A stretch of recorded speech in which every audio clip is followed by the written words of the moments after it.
আসসালামু আলাইকুম viewers, welcome back to my channel. আজকে আমি আপনাদের জন্য নিয়ে এসেছি beef achari recipe. রেস্টুরেন্টগুলোতে instant beef achari কিভাবে তৈরি করে সেই রেসিপিটা নিয়েই হাজির হলাম। আশা করি আমার আজকের রেসিপি আপনাদের কাছে ভালো লাগবে। ভালো লাগলে লাইক, শেয়ার, কমেন্টস করতে একদম ভুলবেন না। আর এই বিফ আচারটা পরিবেশন করা যায় খিচুড়ি কিংবা পোলাওয়ের সাথে, খেতে কিন্তু অনেক দারুণ লাগে।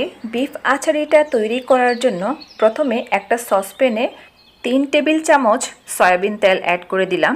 এরপর দিয়ে দিচ্ছি 1 কাপ পেঁয়াজ কুচি, সাথে অ্যাড করে দিচ্ছি রসুন কুচি। তারপর পেঁয়াজ এবং রসুনকে গোল্ডেন ব্রাউন কালার করে 1-2 মিনিট মতো ফ্রাই করে নিচ্ছি। পেঁয়াজটা যখন গোল্ডেন ব্রাউন কালার করে ভাজা হয়ে গেছে, তখন আমি এখানে একটা ইন্ডিয়ান গ্রেভি মশলা অ্যাড করে দিব। আর এই ইন্ডিয়ান গ্রেভি মশলার রেসিপি কে কে দেখতে চান আমাকে কমেন্টস করে অবশ্যই জানাবেন। আমি রেসিপিটা আপনাদের কাছে শেয়ার করে দিব। আর এখন অ্যাড করে দিচ্ছি আগে থেকে রান্না করে রাখা গরুর মাংস। আর এই গরুর মাংসটা আমরা বাসায় যেভাবে নর্মালভাবে রান্না করে থাকি সেই মাংসটাই এখানে অ্যাড করেছি। তারপর মাংসটা অ্যাড করার পর গ্রেভির ভিতরে মাংসটাকে কিছুক্ষণ রান্না করে নেব।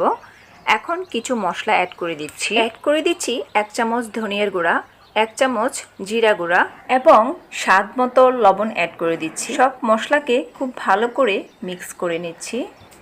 মিক্স করা হয়ে গেলে এখন অ্যাড করে দিব 1 চামচ চিনি। চিনিটা দেওয়ার পর আবারও একটু কষিয়ে নেব। আর এখন অ্যাড করে দিব কিছু কাঁচামরিচ কুচি। 1/3 কাপ গুঁড়া দুধ গুলিয়ে অ্যাড করে দিচ্ছি। আপনারা চাইলে এখানে ডানো ক্রিমও অ্যাড করতে পারেন। আচ্ছা, হালকা হাতে মাংসটাকে আবারও মিক্স করে নিয়ে 1-2 মিনিট মতো কুক করে নেব। আর এখন আমি এখানে অ্যাড করে দিচ্ছি আচার। আমি এখানে জলপাইয়ের আচারটা অ্যাড করছি। আপনারা চাইলে আমের আচারও অ্যাড করতে পারেন। আচারটা দিয়ে দেওয়ার পর এখন মাংসের সাথে খুব ভালো করে মিক্স করে নেব। আচ্ছা, এখানে আমি মাংসটাকে আরও 1-2 মিনিট মতো রান্না করে নেব, এতে করে আচারের ফ্লেভারটা মাংসের ভিতরে ঢুকে যায়।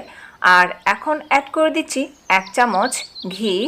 ঘিটা দিলে খুব সুন্দর একটা ফ্লেভার আসে আর খেতেও ভালো লাগে। সাথে অ্যাড করে দিচ্ছি পেঁয়াজ বেরেস্তা। বিফ আচারে পেঁয়াজ বেরেস্তা অ্যাড করলে বিফ আচারের স্বাদ আরও অধিকাংশেই বেড়ে যায়। সো আপনারা অবশ্যই পেঁয়াজ বেরেস্তাটা অ্যাড করার চেষ্টা করবেন।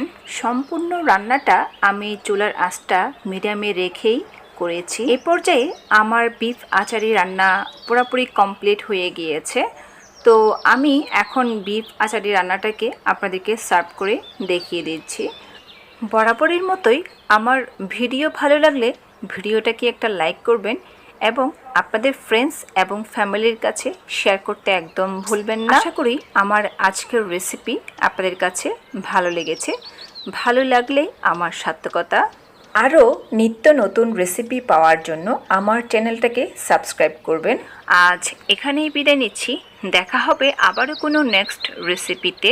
সে পর্যন্ত সবাই ভালো থাকবেন। আল্লাহ হাফেজ। আসসালামু আলাইকুম।